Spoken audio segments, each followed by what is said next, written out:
بے مثل ہے جہاں میں، بے مثل ہے جہاں میں کنبہ حسین کا، کیونکہ سلطان دو جہاں ہے نانا حسین کا، سلطان دو جہاں۔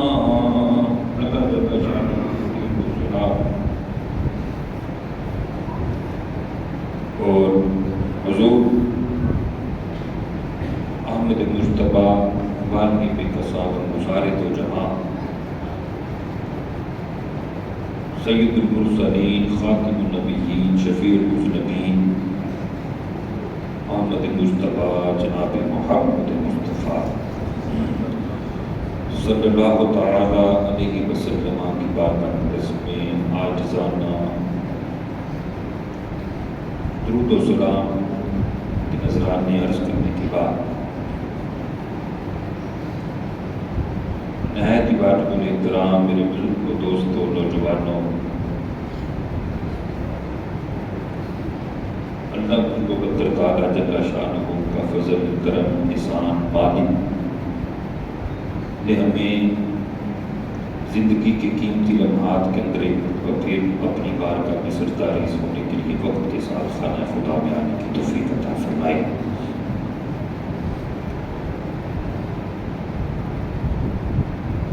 اسلامی مہینوں کا سب سے پہلا مہینہ محرم الحرام شریف جو ہے وہ آ چکا ہے۔ اسلامی مہینوں کا آخری مہینہ کون سا ہے؟ ذی الحج شریف۔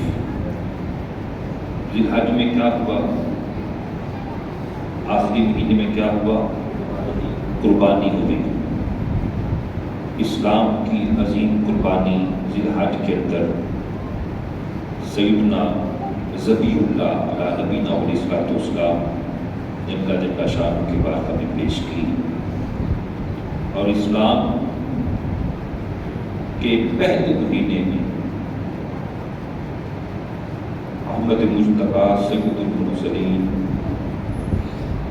رسول محتشم نور مجسم حضرت محمد مصطفیٰ صلی اللہ علیہ وسلم کے لاڈلے نواسے آپ کی آل، آپ کی اولاد 72 تن جو ہیں آپ کی آل کے تاجدار قلب و بلا امام علی مقام پیکر صبر و رضا حضرت امام حسین رضی اللہ تعالیٰ عنہ نے 10 بھر کربلا کے میدان میں پیش کیے۔ یعنی جو اسلام کی انتہا ہے، جو اسلام کی انتہا ہے اس میں بھی قربانی ہے، اور اسلام کی ابتدا میں بھی قربانی ہے۔ علماء نے لکھا ہے کہ اگر اسلام کا نام اسلام نہ ہوتا تو اسلام کا نام قربانی ہوتا، یعنی اس میں قربانیاں ہی قربانیاں ہیں، اور اس کی ابتدا بھی قربانی کا درس دیتی ہے اور اس کی انتہا بھی قربانی کا درس دیتی ہے۔ یہ محرم الحرام شریف کو امیر المومنین خلیفۃ المسلمین جلیل القدر صحابی، حضور کے لاڈلے صحابی مراد مصطفیٰ حضرت عمر ابن خطاب رضی اللہ تعالیٰ عنہ کی شہادت کا سانحہ مارز وجود کے اندر آیا۔ حضرت عمر ابن خطاب رضی اللہ تعالیٰ عنہ آپ کو بڑے بیانت طریقے کے ساتھ جو ہے وہ شہید کیا گیا، اور یقیناً کہ نبی پاک صلی اللہ علیہ وسلم نے پہلے ہی اس چیز کے بارے میں آگاہ فرما دیا تھا جب رسول محتشم صلی اللہ علیہ وسلم جبل احد پر جلوہ فرما ہوئے تو حدیث کے اندر موجود ہے کہ حضرت سیدنا صدیق اکبر رضی اللہ تعالیٰ عنہ اور حضرت عمر بن خطاب رضی اللہ تعالیٰ عنہ، حضرت عثمان غنی رضی اللہ تعالیٰ عنہ اور نبی پاک صلی اللہ علیہ وسلم جب احد پہاڑ جو مدینے کے اندر ہے جلوہ فرما ہوئے، احد کے بارے میں رسول اللہ نے فرمایا کہ احد جنتی پہاڑ ہے، احد قیامت کے دن جنت میں جائے گا، اور حضور نے فرمایا احد ہم سے محبت کرتا ہے، ہم احد سے محبت کرتے ہیں۔ احد پہاڑ پر جب رسول اللہ جلوہ فرما ہوئے تو وہ حضور صلی اللہ علیہ وسلم کی آمد کی وجہ سے وجد میں آ گیا، احد پہاڑ وجد میں ہلنا شروع ہو گیا، تو حضور نے ٹھوکر لگائی، اسکن، حضور نے فرمایا ٹھہر جا، تجھے پتہ نہیں تجھ پر ایک صدیق اور دو شہید اور ایک نبی ہے۔ حضور صلی اللہ علیہ وسلم نے پہلے ہی خبر دے دی کہ حضرت عمر بن خطاب اور حضرت عثمان غنی رضی اللہ تعالیٰ عنہ کو شہادت کا رتبہ عطا فرمائے گا۔ اور پھر حضرت عمر بن خطاب اپنی زندگی کے اندر بھی اللہ کی بارگاہ میں دعا کرتے، اللہم رزقنی شہادۃ فی سبیلک وجعلنی موتی فی بلد رسولک، الہی مجھے اپنے رستے میں شہادت کی موت عطا فرما، شہادت عطا فرما۔ تو ابو لولو یہ مغیرہ بن شعبہ رضی اللہ تعالیٰ عنہ کا غلام تھا، ابو لولو فروز۔ تو حضرت عمر بن خطاب رضی اللہ تعالیٰ عنہ کی بارگاہ میں حاضر ہوا، کہنے لگا کہ میرا جو آقا ہے، مالک ہے، وہ مجھے روزانہ کے یومیہ 4 درہم دیتا ہے، یومیہ میں محنت کرتا ہوں، مزدوری کرتا ہوں، جو میرا مالک مجھے 4 درہم دیتا ہے، تو آپ میری سفارش کریں کہ مجھے کچھ زیادہ پیسے دیں۔ وہ پھر آپ نے شعبہ رضی اللہ تعالیٰ عنہ، تو حضرت عمر بن خطاب رضی اللہ تعالیٰ عنہ نے فرمایا کہ تو اتنے زیادہ کام جانتا ہے، اتنی زیادہ کام کرتا ہے، تو تیرے لیے 4 درہم جو ہے، 4 درہم دینا کوئی زیادہ نہیں ہے۔ جس کا ابھی بھی عرب کے اندر جو کفیل ہیں وہ پیسے دیتے ہیں، جو وہاں جاتے ہیں اپنے کفیل کو، تو اس طریقے سے حضرت مغیرہ بن شعبہ 4 درہم لیتے اس ابو لولو فروز نامی غلام سے۔ تو کہا کہ یہ زیادہ نہیں تیرے لیے، تو پڑھائی کا کام جانتا ہے، لوہار پیشہ بھی تو جانتا ہے، تو آبپاشی کرنا بھی جانتا ہے، اتنے میرے پاس کام ہے، تو زیادہ پیسے نہیں ہیں۔ تو اس کو اچھا نہ لگا کہ میں تو یہاں سفارش کے لیے آیا تھا کہ میری سنائی ہو کے، لیکن عمر بن خطاب نے میری بات کو سنا نہیں ہے۔ بہرحال مختصر یہ ہے، کہنے لگا کہ میں ایک چکی بنانے والا ہوں، وہ چکی ہوا سے چلے گی، یعنی اس کو بجلی کی ضرورت نہیں ہوگی، وہ چکی ہوا سے چلے گی۔ حضرت عمر بن خطاب رضی اللہ تعالیٰ نے فرمایا کہ لڑکا مجھے نا دھمکی دے کے چلا گیا ہے، اس لڑکے نے مجھے قتل کی دھمکی دے دی ہے، لیکن لوگوں نے جب کہا کہ آپ اس کو پکڑے کارروائی کریں تو میں نہیں، شرع اس وقت تک جو ہے وہ کارروائی نہیں کرتی، شریعت جب تک جو ہے وہ ظلم اور جرم جو ہے جب تک ثابت نہ ہو جائے، کیونکہ ابھی تک اس نے جرم کیا نہیں، گناہ کیا نہیں، تو میں کارروائی نہیں کر سکتا۔ بہرحال حضرت عمر بن خطاب رضی اللہ تعالیٰ عنہ سے اس کی ملاقات ہوئی تو فرمایا ہاں بھائی، تو کہتا تھا میں ایسی چکی بنانے والا ہوں جو ہوا سے چلے گی اور قیامت تک اس چکی کا چرچا رہے گا، ایسی چکی بناؤں گا قیامت تک لوگ اس کو یاد کریں گے، قیامت تک۔ اللہ اکبر، کہا کہ بس بنانے والا ہوں۔ تو اس لولو فروز نامی غلام نے کیا کیا، زہر میں خنجر جو ہے وہ آلود کیا، اور 27 ذی الحج کو علماء نے لکھا ہے کہ صبح کو فجر کے وقت حضرت عمر بن خطاب آپ نے اللہ مسلح امامت میں کھڑے ہوئے، اور آپ کا طریقہ کار تھا کہ صفے سیدھی کرواتے تھے، لوگوں سے فرمایا کرتے تھے کہ صفے سیدھی کریں، آپ فرما رہے تھے کہ صفوں کو سیدھی کریں، اور یوں اس نے حملہ کیا اچانک آپ کے اوپر، اور اس کے ساتھ کئی اور بھی صحابہ کرام کو اس نے زخمی کیا، کچھ صحابہ کرام شہید بھی ہو گئے۔ اور پھر ایک شخص نے ابو لولو فروز نامی کو، غلام شخص کو، اس کے اوپر چادر کو ڈالا اس کو پکڑنے کے لیے، جب اس کے اوپر ایسے چادر کو پھینکا تو یہ پکڑا گیا، چادر کے اندر پھنس گیا، تو پھر اس نے خودکشی کر لی، خودکشی اس نے کر لی۔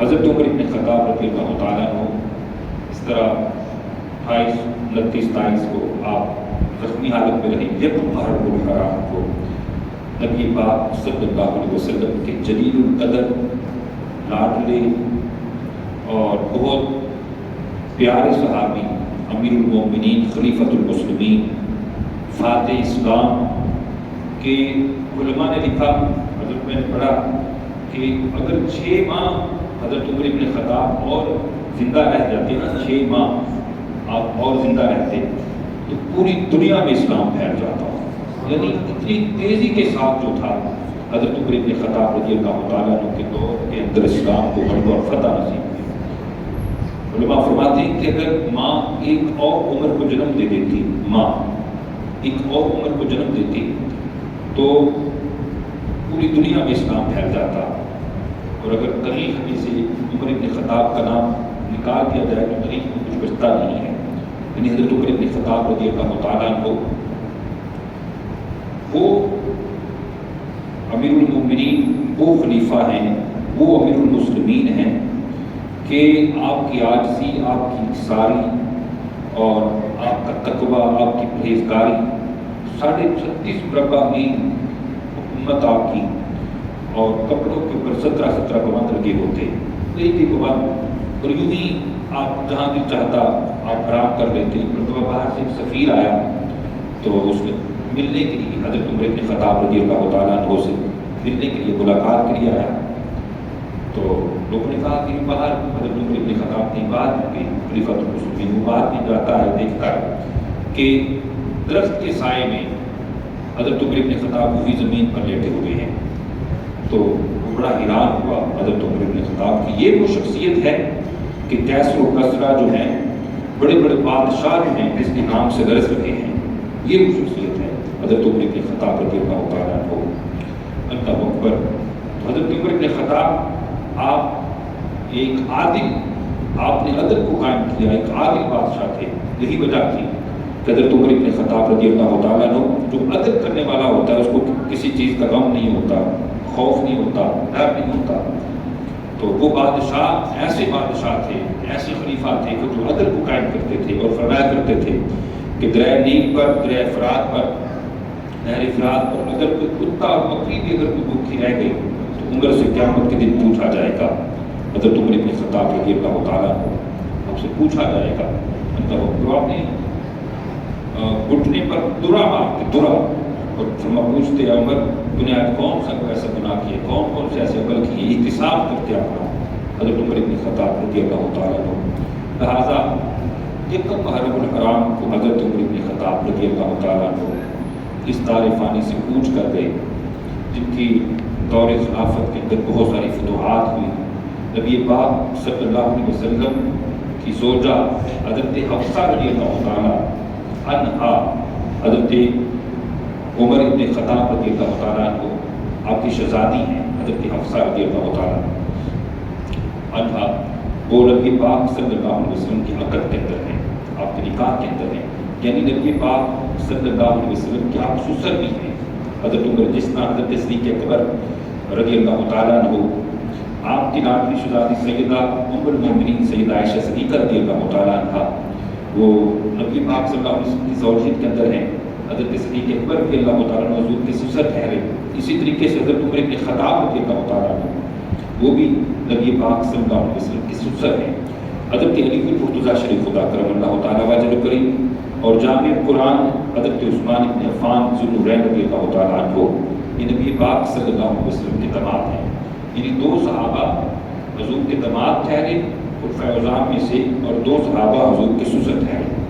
صحابہ کرام اور اہل بیت کا تعلق آپس میں بہت گہرا تعلق ہے، بہت ہی گہرا تعلق۔ نبی پاک صلی اللہ علیہ وسلم کے صحابہ جو ہیں الحمدللہ اہل سنت و جماعت، یہ ایسا واحد و یکتا مسلک ہے کہ جو صحابہ کرام کو بھی الحمدللہ مانتے ہیں اور اہل بیت طہار کے بھی غلام ہیں۔ صحابہ کرام کے بھی شدائی ہیں، صحابہ کرام کی غلامی کا دم کرتے ہیں اور اہل بیت طہار سے بھی پیار کرنے والے ہیں۔ نبی پاک صلی اللہ علیہ وسلم کی حدیث پاک کے مطابق نبی پاک صلی اللہ علیہ وسلم نے ارشاد فرمایا کہ میرے صحابہ ستاروں کی طرح ہیں، الصحابہ کالنجوم فبأيهم میرے صحابہ ستاروں کی طرح ہیں، تو ان میں سے جس کی بھی ابتدا کی ہدایت پا جاؤ گے. اور میرے اہل بیت بیڑا نوح کی طرح ہے. میری اہل بیت جو ہے بیڑا نوح کی طرح، یعنی جو میری اہل بیت پاک سے محبت کرے گا، جس طرح نوح علیہ السلام کے بیڑے کے اندر سوار ہونے والے جس طرح خیر و عافیت کے ساتھ اس سیلاب سے، اس اللہ کے عذاب سے بچ گئے، اسی طریقے سے جو ہے میری اہل بیت پاک سے محبت کرنے والے بھی اللہ کے عذاب سے محفوظ رہیں گے. الحمدللہ اہل سنت و جماعت صحابہ کرام وہ ان سے ستاروں کی روشنی بھی حاصل کر رہے ہیں اور کشتی کے اندر بھی سوار ہیں. دیکھیے اگر کوئی بندہ ستاروں کی روشنی حاصل کرتا ہے تو کشتی میں بیٹھتا ہے تو پھر ہی کشتی منزل کی طرف جائے گی، پھر انسان کو منزل ملے گی. اگر روشنی نہیں لیتا، کشتی میں بیٹھ جاتا ہے تو پھر بھی جو ہے وہ کامیاب نہیں ہے. اگر کشتی میں بیٹھتا ہے، ستاروں کی روشنی لیتا، پھر بھی کامیابی نہیں. اور اگر ستاروں کی روشنی لے رہا ہے لیکن کشتی میں نہیں بیٹھتا تو پھر بھی وہ کنارے تک نہیں پہنچے گا. کامیابی اور فتح نصرت اسی چیز میں ہے کہ وہ کشتی میں بھی بیٹھے اور ستاروں کی روشنی بھی دے، یعنی صحابہ کرام سے محبت بھی کرے اور اہل بیت پاک سے پیار بھی کرے.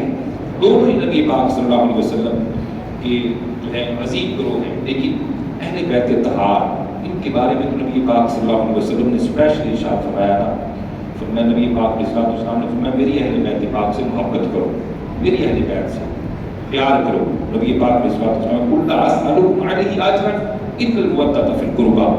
فرمایا کہ میں تم سے کوئی سوال نہیں کرتا، جو میں نے تبلیغ کی، جو میں نے تمہیں رشد و ہدایت کی طرف تمہیں لے کر آیا، جتنے بھی میرے احسانات ہیں مختصر ہیں، کوئی بھی میں تم سے اس کا بدلہ نہیں چاہتا. الا المودۃ فی القربى. نبی پاک علیہ السلام نے فرمایا لیکن میری اہل بیت پاک سے مودت کرو، میری اہل بیت پاک سے مودت کرو. بلکہ نبی پاک صلی اللہ علیہ وسلم نے اللہ کی بارگاہ میں اسپیشل طور پر دعا کی، الہی میں اپنی اہل بیت سے محبت کرتا ہوں، تو بھی اہل بیت سے محبت فرما، اور جو ان سے محبت کرتا ہے مولا تو ان سے بھی محبت فرما. نبی پاک صلی اللہ علیہ وسلم نے اسپیشل طور پر اہل بیت پاک کے بارے میں ارشاد فرمایا. اور پھر سید الشہداء امام علی مقام راتب دوش مصطفیٰ حضرت امام حسین رضی اللہ تعالیٰ عنہ اور حضرت امام حسن مجتبیٰ رضی اللہ تعالیٰ عنہ، یہ میں اس کی وجہ سے ذکر کر رہا ہوں کہ حضرت علی مرتضیٰ شریف خدا کرم اللہ تعالیٰ وجہ کریم تین صاحبزادے حضرت امام حسن، امام حسین اور حضرت امام محسن رضی اللہ تعالیٰ عنہ، آپ کی تین صاحبزادیاں حضرت سیدہ ام کلثوم، حضرت زینب اور حضرت رقیہ رضی اللہ تعالیٰ عنہا. تین صاحبزادیاں آپ کی تھیں. حضرت رقیہ اور حضرت محسن تو بچپن کے اندر ہی جو ہے وفات ان کی ہو گئی، اور حضرت امام حسن اور امام حسین ان سے آگے نبی پاک صلی اللہ علیہ وسلم کی جو ہے وہ سلسلہ جو ہے آل کا، آپ کا نسب جو ہے ان سے رواں دواں ہوا. نبی پاک صلی اللہ علیہ وسلم کے صحابی حضرت زید بن ارقم رضی اللہ تعالیٰ کو آپ روایت کرتے ہیں کہ نبی پاک صلی اللہ علیہ وسلم نے ارشاد فرمایا کہ انبیاء کا جو نسب ہے وہ ان کی پشت سے یعنی ان کی اولاد سے چلا ہے. انبیاء علیہ السلام کا مفہوم ہے. نبی پاک صلی اللہ علیہ وسلم نے ارشاد فرمایا کہ میرا جو سلسلہ نسب ہے وہ حضرت علی مرتضیٰ رضی اللہ تعالیٰ عنہ کی پشت سے چلا ہے. حضرت علی مرتضیٰ، حضرت سیدہ فاطمہ زہرا، حضرت امام حسن، امام حسین اور نبی پاک صلی اللہ علیہ وسلم، یہ کتنے ہو گئے؟ 5. پنڈتن پاک. الحمدللہ ہم بھی پنڈت نہیں ہیں. ہم کون ہیں؟ الحمدللہ ہم بھی پنڈت نہیں ہیں، پنڈتن پاک کے غلام ہیں، پنڈتن پاک کے نوکر ہیں الحمدللہ. تو یہ جو شخصیات ہیں احادیث کے اندر ان کا بڑی کثرت کے ساتھ فضائل آئے، بڑی کثرت کے ساتھ. اور میں پڑھ رہا تھا قد جاءکم من اللہ نور و کتاب مبین، اللہ فرماتا ہے کہ بے شک تحقیق تمہاری طرف اللہ کی طرف سے نور آیا، روشن کتاب. حضور یہ اٹل مسئلہ ہے، کیا ہے حضور؟ نور ہے. حضور کیا ہے؟ نور ہے. حضور صلی اللہ علیہ وسلم نور ہے. اور یہاں میں ٹچ دیتا ہوں حدیث مبارکہ کا، انشاءاللہ جلدی سمجھ میں آ جائے گی بات. حضور صلی اللہ علیہ وسلم نے ارشاد فرمایا کہ سیدہ فاطمہ زہرا میرے گوشت کا ٹکڑا ہے. کیا ارشاد فرمایا؟ سیدہ فاطمہ زہرا رضی اللہ تعالیٰ عنہا، حضور علیہ السلام نے فرمایا میرے گوشت کا ٹکڑا ہے. اور حضور نے فرمایا کہ میری بیٹی سیدہ فاطمہ یہ جنتی حور ہے. یہ کیا ہے؟ جنتی، بلکہ حوروں کی سردار ہے، حوروں کی بھی سردار ہیں. اور جو عورتوں کو ماہواری کا مسئلہ ہوتا ہے، حضرت سیدہ فاطمہ زہرا رضی اللہ تعالیٰ عنہ ہر قسم کی ناپاکی سے، نجس سے، نفاس سے، حیض سے، ہر قسم کی گندگی سے پاک اور مبرہ منزہ. سیدہ فاطمہ زہرا، آپ گندگی آپ کی قریب نہیں کبھی آئی، یعنی آپ ایک لمحے کے بھی کبھی ناپاک بھی نہیں. عورتیں حالانکہ ان کا ایک پیریڈ ہوتا ہے، عورتیں ناپاک ہوتی ہیں مہینے کے اندر، ان کو نماز معاف ہے، روزے معاف ہیں، بعد میں سارا کرنا ہوتا ہے. لیکن حضرت سیدہ فاطمہ زہرا رضی اللہ تعالیٰ عنہ، آپ جب بچے کی پیدائش ہوتی تھی تو فوراً آپ اس وقت نماز پڑھ لیتے تھے، یعنی آپ ناپاک ہی نہیں ہوتے تھے. آپ انما یرید اللہ لیذہب عنکم الرجس اہل البیت ویطہرکم تطہیرا. اللہ بے شک انما یرید اللہ لیذہب عنکم الرجس، اللہ تو یہی چاہتا ہے کہ نبی کے گھر والوں آپ سے ہر قسم کی ناپاکی کو نجس سے دور کر دیں، ہر قسم کی نجس. کچھ علماء نے لکھا ہے کہ شیطان، نجس، ناپاکی، یعنی پروپر جو ہے ٹوٹل ہر قسم کی ناپاکی، ظاہری ہو باطنی ہو، جیسی مرضی ناپاکی ہو، وہ نبی کے گھر والوں سے پاک ہے، نبی کے گھر والوں سے مبرر اور منزہ. اور ایک بڑی دلچسپ حدیث مبارکہ سناؤں گا آپ کو انشاءاللہ العزیز، آپ کا دل جو ہے وہ کھل اٹھے گا، آپ کو لطف آئے گا انشاءاللہ العزیز. نبی پاک صلی اللہ علیہ وسلم کے صحابی وہ بیان کرتے ہیں ایک مرتبہ کیا ہوا کہ نبی پاک صلی اللہ علیہ وسلم نے حکم دیا تمام صحابہ کو، یعنی مسجد نبوی اس صحن کے اندر صحابہ کرام کے گھر اس وقت اس طرح کے بنے ہوئے تھے کہ وہ مسجد نبوی کی طرف ان کے گھر کھلتے تھے.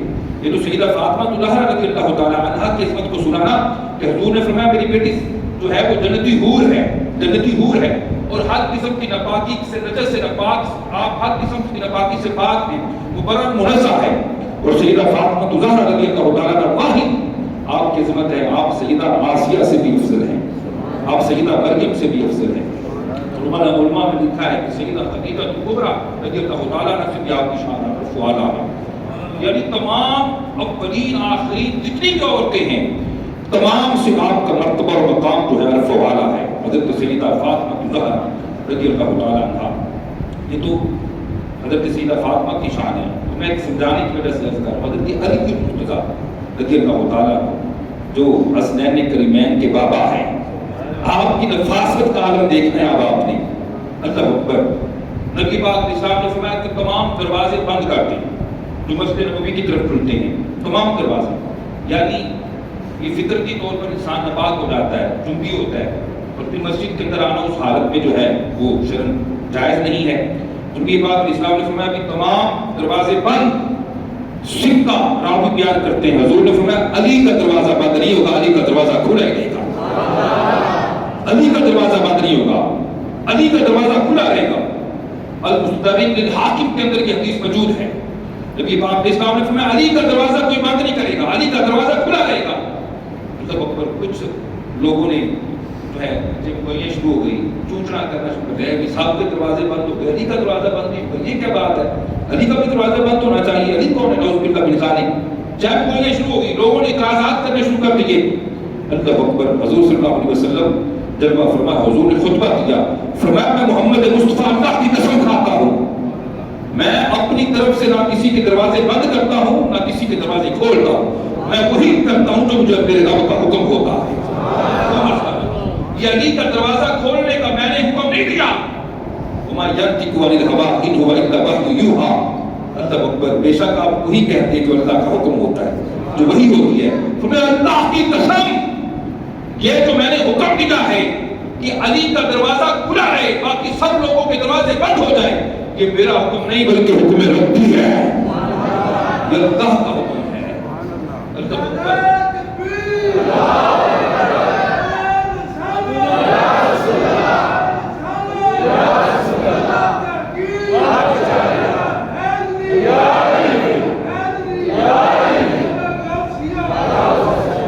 یہ اللہ کا حکم ہے.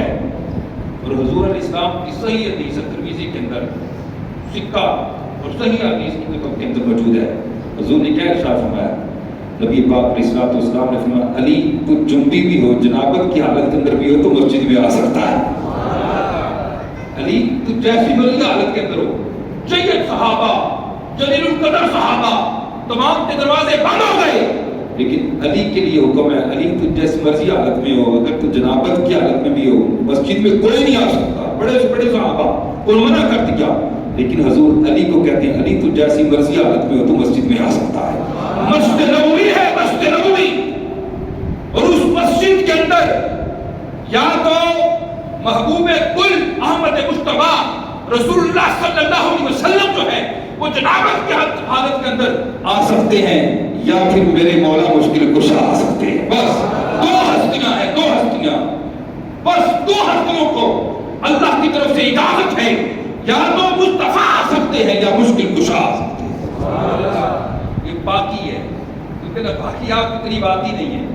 اس طرف سیدہ فاطمہ زہرا، ادھر علی المرتضیٰ اللہ اکبر، اور نانا جان احمد مصطفیٰ صلی اللہ علیہ وسلم، حضرت عمر فضل رضی اللہ تعالیٰ، حضرت عباس حضور کی چچی، حضرت عباس حضور کے چچے کی زوجہ حضرت عمر فضل رضی اللہ تعالیٰ عنہ، آپ حضور کی بات میں بڑے پریشان ہیں۔ حضور نے فرمایا چچی کیوں پریشان ہے، کیا ہوا؟ عرض کیا کہ یا رسول اللہ میں نے آج بڑا بھیانک سا خواب دیکھ لیا ہے۔ کیا دیکھا ہے؟ یا رسول اللہ صلی اللہ علیہ وسلم آپ کے جسم کا گوشت کا ٹکڑا اترا ہے اور وہ میری جھولی میں آ گیا۔ حضور علیہ السلام نے فرمایا پریشان کیوں ہوتی ہے، پریشان کیوں ہوتی ہے؟ سیدہ فاطمہ زہرا رضی اللہ تعالیٰ عنہا کے گھر میں جو ہے ان کے شہزادے کی ولادت ہوگی اور تیری گود میں وہ کھیلیں گے۔ حضرت یعنی گوشت کا ٹکڑا، بات دیکھیے گا، گوشت کا ٹکڑا، نبی پاک صلی اللہ علیہ وسلم نے فرمایا حسین منی وانا من الحسین، حسین مجھ سے اور میں حسین سے ہوں۔ جس نے حسین سے محبت کی، حضور نے فرمایا من احب اللہ، جو چاہتا ہے کہ وہ اللہ سے محبت کرے، حضور نے فرمایا اسے چاہیے وہ حسین سے محبت کرے۔ جس نے حسین سے محبت کی اس نے مصطفیٰ سے محبت کی، جس نے حسین سے وفاداری کی اس نے مصطفیٰ سے وفاداری کی۔ جو حسین کے عشق میں مچلا وہ مصطفیٰ کے عشق میں مچلا، جس نے حسین سے دشمنی کی اس نے مصطفیٰ سے دشمنی کی، جس نے حسین کو دکھ دیا اس نے مصطفیٰ کو دکھ دیا، جس نے حسین کو ستایا اس نے مصطفیٰ کو ستایا، جس نے حسین کو غم دیا اس نے مصطفیٰ کو غم دیا، جس نے حسین سے دشمنی کی اس نے مصطفیٰ سے دشمنی کی، اور جس نے مصطفیٰ سے دشمنی کی اس نے خدا سے دشمنی کی۔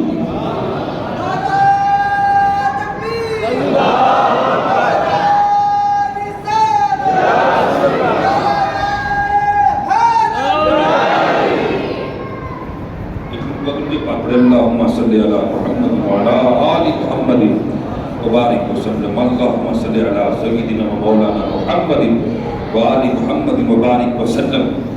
اللہ اکبر۔ اب وہ نور حضور نے فرمایا حسین سے ہے، میں حسین سے ہوں، اور نبی پاک صلی اللہ علیہ وسلم قلت ہے، نبی پاک صلی اللہ علیہ وسلم حضرت امام حسن امام حسین آپ آتے آپ کو سونگتے بھی اور آپ کو چومتے بھی۔ حضور علیہ السلام نے فرمایا جس نے جنتی نوجوان کو دیکھنا حسین کو دیکھے، بلکہ حضور نے فرمایا حسین حسنین کریمین جنتی جوانوں کے سردار ہیں۔ نبی پاک علیہ السلام کو چومتے بھی کو سونگتے بھی۔ پوچھا حضور اولاد کو چومتا تو ہر کوئی، سونگتا کوئی نہیں، عجب معاملہ ہے، مصطفیٰ سونگ بھی رہے ہیں، سونگ بھی رہے ہیں۔ اللہ اکبر۔ کیا بات ہے رضا اس شمستان کرم کی، کیا بات ہے رضا اس شمستان کرم کی، زہرا ہے کلی جس میں حسین اور حسن دو پھول۔ حضور نے فرمایا یہ میرے دو جنتی پھول ہیں، اس لیے میں ان کو سونگتا بھی، ان کو چومتا بھی، ان کو سونگتا بھی، ان کو چومتا بھی۔ اللہ اکبر۔ اور حضرت امام یعنی مقام امام حسین رضی اللہ تعالیٰ عنہ، آپ ولادت باسعادت جو ہے وہ 5 شعبان 4 ہجری کو مارز وجود کے اندر آئی۔ حضرت امام یعنی مقام امام حسین رضی اللہ تعالیٰ عنہ کو کرتی جو تھی وہ خود مصطفیٰ کریم نے عطا فرمائی۔ اور راوی بیان کرتے ہیں کہ ہم نے دیکھا ایک مرتبہ، راوی بیان کرتے ہیں کہ نبی پاک صلی اللہ علیہ وسلم یمتص لعاب الحسین، کہ حضور صلی اللہ علیہ وسلم حضرت حسین کے لعاب کو چوس رہے ہیں، چوس رہے ہیں۔ یمتص کیسے چوس رہے ہیں؟ یقتص الرجل تمر، کہ جیسے کوئی شخص جو ہے وہ کھجور کو چوستا ہے، حضور صلی اللہ علیہ وسلم ایسے لعاب حسین رضی اللہ تعالیٰ عنہ انشاءاللہ العزیز محرم مہینہ جو ہے وہ آ چکا ہے. نیکسٹ جمعے بھی ہم تاجدار کرب و امام حسین امام علی مقام کی بارگاہ میں نذرانے پیش کریں گے. وما علینا الا البلاغ.